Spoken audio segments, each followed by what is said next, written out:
दर्शन दुर्लभ सहज अवस्था सतगुरु करुणा बिना लोक में चला जाता है। सभी नहीं जाते।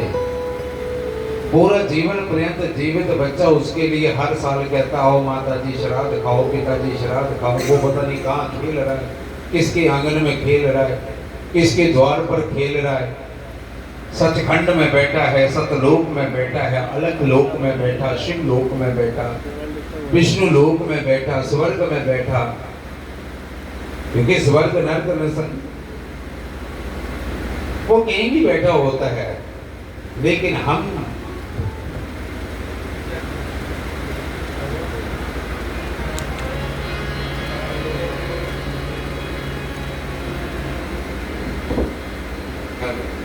हरिओम हरिओम हरिओम हरिओम थोड़ा सा तारे की इन पहले से 16 के बीच में सारा कुछ करना होता, उसके बाद नहीं। ये किसने तुम्हें बता दिया? उसके बाद कुछ नहीं करना। जीवित आदमी के लिए गर्भाधान संस्कार से उसकी जो ऑब्जर्वेशन है वो बढ़ जाती है। कहते हैं ना अंडर ऑब्जर्वेशन, ऑब्जर्व करना, तभी से उसका ख्याल रखना। तो कंसेप्शन कंसीव करना गर्भाधान संस्कार होता है, मंथन संस्कार होता है, जात कर्म संस्कार होता है, नामकरण, जात अन्नप्राशन, निष्क्रमण, यज्ञोपवीत करते करते 13वां संस्कार होता है विवाह का, 14वां वानप्रस्थ का, 15वां संन्यास का, 16वां तो सबका एक जैसा नहीं। कोई भू समाधि, कोई जल समाधि, कोई अग्नि समाधि, वो तो सभी को करना है। तो ये जो जीवात्माएं आती है ना, प्रथम संस्कार के लेकर 16 संस्कार होते, उसके बाद जीवित आदमी को उसके प्रति कुछ नहीं करना होता। और जीता जी जो चले गए उनके लिए करता रहता है। और मैं तो यहां तक कहता कि जीता जी वह को देखता देखता यह को भूल जाता है। अरे वह जीवन नहीं है, यह जीवन है। At this moment, to be in the present, you will know the truth, and the truth will make you free. No clinging. वह को कल्पना करता करता पता नहीं आदमी किस लोक में जी रहा है, स्वर्ग की, परलोक की, परलोक, सब लोग बताओ। परलोक, पर मैंने दूसरा, पर मैंने विजातीय, परलोक की चर्चा करता करता, इमेजिन करता करता, कल्पना करता करता, और यह को भूल जाता, इस लोक को भूल जाता, सब लोक को भूल जाता। वह को देखते देखते तुम यह को भूल जाते हो। वह कल्पना है, यह जीवन है। समझो बात को जरा। और तुम भी वैसे लगे हुए, तुम भी वैसे लगे होंगे। इतनी एजुकेशन पाकर भी मानो अक्षय ज्ञान ही पाया भले। और मैं तो कहता हूं जो 21st सेंचुरी है, ये बहुत ईमानदारी की युग है। बच्चों के लिए, बुढ़ों के लिए नहीं, पूरे उतने नीचे, पर बच्चों के लिए, यंगस्टर पीढ़ी के लिए। बच्चे ये नहीं कहते कि संत कह रहा माने, बूढ़ा कह रहा माने। वो कहते पहले जानेंगे तब मानेंगे। धर्म के प्रति बड़ा ईमानदार युग है ये। और कलयुग भक्ति के लिए प्राइम टाइम है। शायद इसीलिए गोस्वामी तुलसीदास ने कहा, एक घड़ियाद में पुनियाद, तुलसी संगत साधु की हरे कोटि अपराध, जिन मिलते सुख उपजे मिटे कोटि उपाद, भुवन चतुर्दश ढूंढिए परम स्नेही साध। तो ऐसे तो नहीं कहते सभी ने। गिरजा संत समागम समन लाभ कछुआन, बिन हरि कृपा न होई गावई वेद पुराण। संत समागम हरि कथा, तुलसी दुर्लभ दोय, सुतदारा और लक्ष्मी पापी के हो। और मजा ये है, कई संप्रदाय ऐसी हैं जिनमें ये श्राद्ध व्राद्ध ये कुछ नहीं होता है। तुमको छोड़ दे तो बहुत है। इसका मतलब उनके पूर्वज तो सब भटक रहे हैं। बहुत सारी संप्रदाय हैं तुम्हें छोड़कर जो इन्हीं पचड़ों में नहीं पड़ते।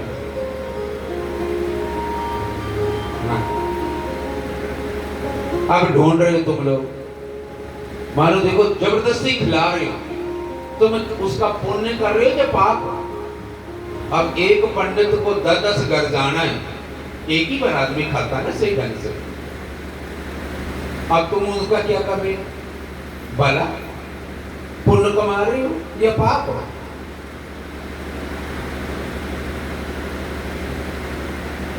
बताओ।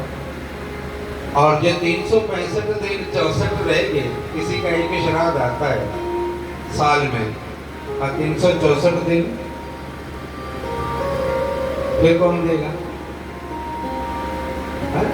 मतलब ऐसी वो अच्छी बात है कि तुम इन दिनों में खीर खाओ, बल्ले खाओ, पूरियां खाओ, वो अलग बात है।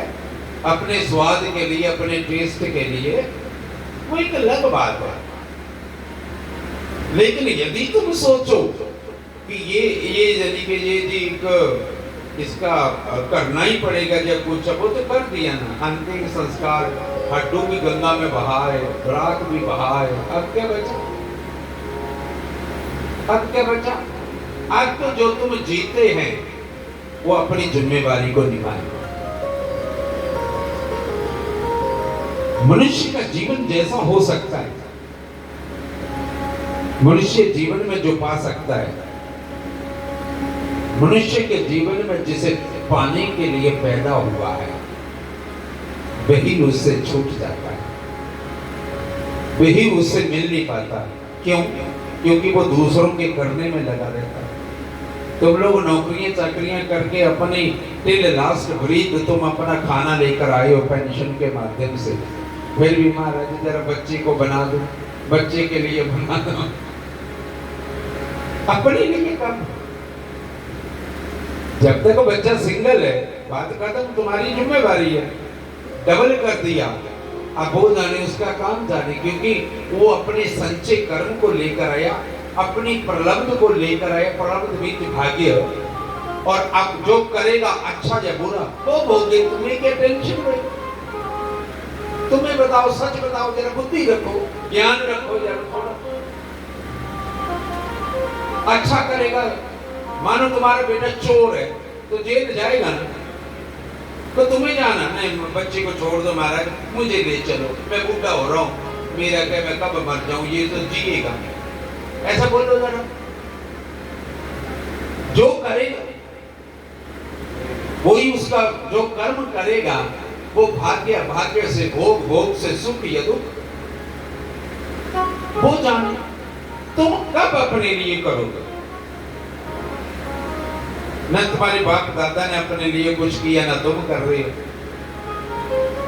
हो न खाओ सुख दुख कर दाता, हो न खाओ सुख दुख कर दाता, निज कृत कर्म भोग सब भाता, निज कृत कर्म भोग सब भाता।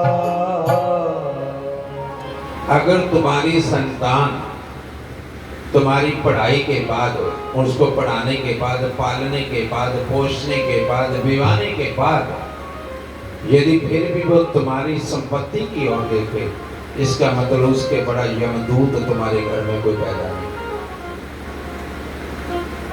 उससे बड़ा कोई भी इस तरह का, मतलब वो तुम्हें नर्क में ले जाने के लिए वो पैदा हुआ है। यदि वो तुम भी, तब भी हाँ बोला तुम दो, तो अलग बात है, अपनी मर्जी से। तुम भूले और फिर वो देखो तुम्हारी संपत्ति की और तुम्हारी पेंशन की और तुम्हारा ये और अपना को बचा रहा है।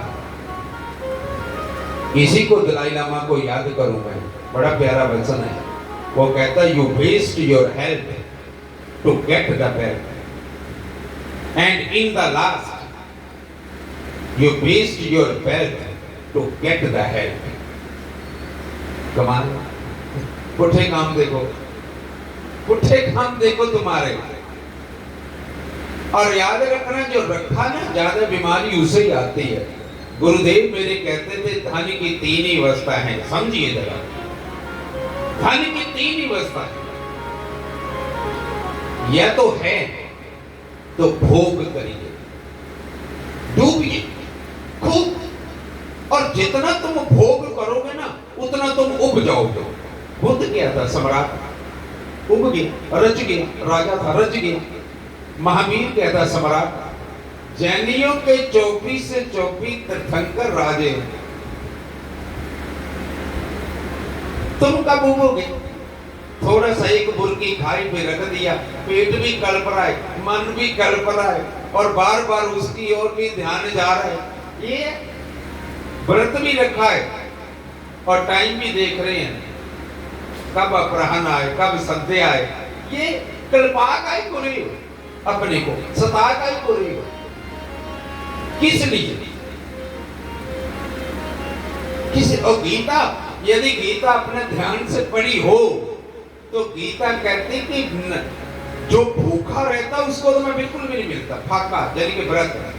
गीता ही कह रही, मैं थोड़ी कह रहा हूं। कभी पढ़ी हो तो ना, तो ना।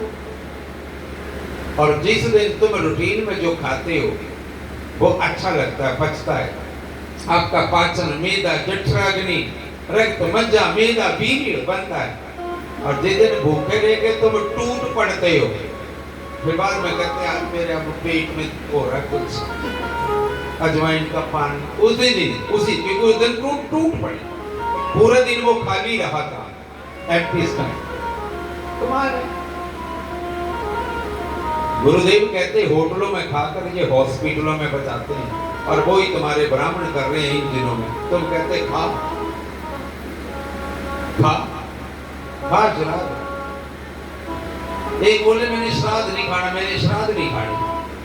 श्राद्ध नहीं भी एक चम्मच ही लेना खीर का। हमारे गुरुदेव कहते धन की तीन ही अवस्थाएं, और यदि सबसे कमजोर छोटा बल है तो धन बल। सबसे छोटा बल है धन बल, उससे बड़ा तन बल। धन है, तन मंजे पे है, क्या करोगे? समझिए बात को। धन है पर तन मंजे पे है, बेड रिडन, क्या करोगे? धन धन सबसे छोटा, और तुमने इसको हवा बना रखा है। जिसके पास ज्यादा धन है वो अकड़कर चल रहा है कि सब दुनिया उसके चरणों में गिरे। बता। और जिसके पास सबसे ज्यादा माया है, धन मीन्स माया होती है। धन तो अराधा धन होता है, आत्मा का धन होता है, परमात्मा का धन होता है, सदगुरु का धन होता है। मीरा कहती पायो जी मैंने राम रतन धन पायो, पायो जी मैंने राम रतन धन पायो। तो अमोलक दीनी मेरे सदगुरु, तो अमोलक दीनी मेरे सदगुरु। कृपा करे अपनायो, पायो जी मैंने कृपा करे अपनायो, पायो जी मैंने राम रतन धन पायो, पायो जी मैंने राम रतन धन पायो। क्या तुम्हारी तरह मीरा के पास धन माया नहीं थी? वो तो महारानी थी, मेवता की, मेवाड़ की। वो धन धन ने इसको पाकर धनी है कोई, बाकी तो वो माया नहीं है। तो जिसके पास ज्यादा माया उसका मतलब उससे और ज्यादा दूर रहना, क्योंकि माया ज्यादा बरमाती है। तो सबसे छोटा बल है धन बल, उससे ऊपर है तन बल, फिर है तीसरा बुद्धि बल, चौथा है मनोबल और पांचवा है आत्म बल। पांचवा जोर से बोलो, आत्म बल। तो गुरुदेव कहते धन की तीन ही अवस्थाएं है, तो भोग करो, भोग जो रख लोगे ना, जो भोग नहीं भोगा नहीं रख लिया, सबसे ज्यादा स्टंट उसी को पड़ रहे, क्योंकि वो स्टंट कर रहा है, वो स्टंट कर रहा है। और क्या पड़ रहे? स्टंट।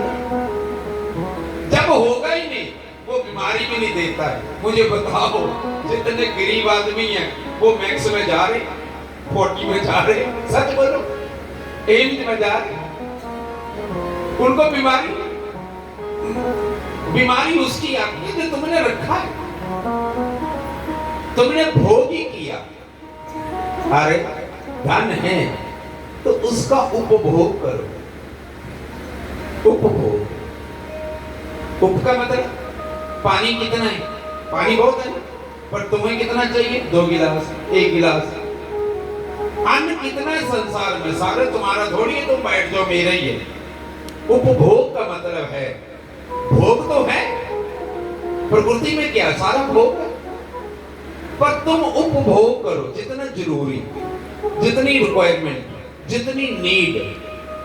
पृथ्वी कितनी है? अब कोई बोले सॉरी पृथ्वी मेरी ना, जितनी तुम्हें जरूरत है, 2 मरले, 10 मरले, 5 मरले, 5 कनाल, जो भी है, सारी थोड़ी। उपभोग जितना तुम उपयोग में ला सकते, और उसमें से अपने पुरुषार्थ से, अपने कर्म से परमार्थ में दशमांश का है। सत्कर्म के लिए दशमांश 90 तुम्हारा। देखो कितना कलिया, जैसे फूल में से भमरा भौरा रस ले लेता ना फूल को पता, ना लेने वाले को पता, ना देने वाले को पता। समझिए जरा बात को ध्यान से सुनना। उपभोग दशमांश जो है वो लग रही है। हर आदमी सोचता है महाराज मेरी बड़ी इच्छा, मैं भी कथा कराऊं, पर क्या करूं, इच्छा ही नहीं है। कथा तो 1 मिनट में हो जाए,